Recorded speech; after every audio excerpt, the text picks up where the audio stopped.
I'm going to talk about my top 5 favorite things to can, and I'm going to show you step by step how to can each one of these. The last of my top 5 is, of course, tomato sauce. And tomato sauce is a must for me because I always get so many tomatoes from the garden and I can't eat that many tomatoes. So what better thing to do with it than to can it up?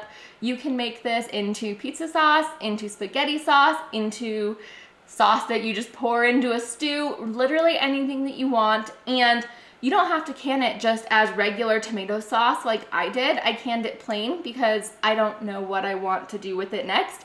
But you could also can it up with specific flavors. You could have it be more runny and be more of like a soup. You could have it be less runny. So many different options, and you have fresh tomatoes canned on your shelf instead of canned sauce from the store. When you're making a tomato sauce, you need to have tomatoes that do not have seeds or skins. So what I'm going to do here is start by getting these frozen tomatoes into this roaster pan so that they can completely thaw out and kind of start cooking. And I did add a little bit of water because I didn't want them to burn on the bottom. And so I get all of these into here, and then little by little throughout the morning, I'm going through and I'm mixing them just to get the ones off of the side so that they don't burn. And then once they are cooked enough to where you can run them through a food mill, that's what you want to do. So here's how it's looking right when it's about time to run these through the food mill.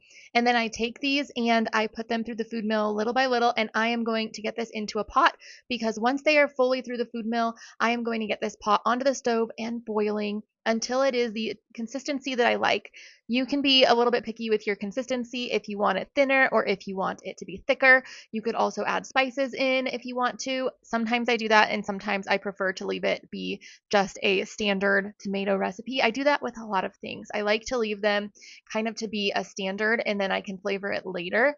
And then with tomatoes, we do need to make sure to get them more acidified. And in this case, I am going to use citric acid, but you could use lemon juice as well.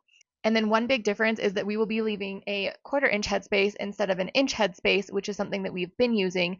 You could add salt if you would like as well, but I am going to leave that out. Now we need to get the rims wiped again, and then the lids and the rings on. And for processing, we could actually process this in either a boiling water canner or in a pressure canner. And so as you're looking for directions here, make sure to use a safe and tested recipe. I am going to add a link for the National Center for Home and Food Preservation to the description below for each of these recipes. That way you have a recipe that you can follow along with. Super important to be following these safe and tested recipes.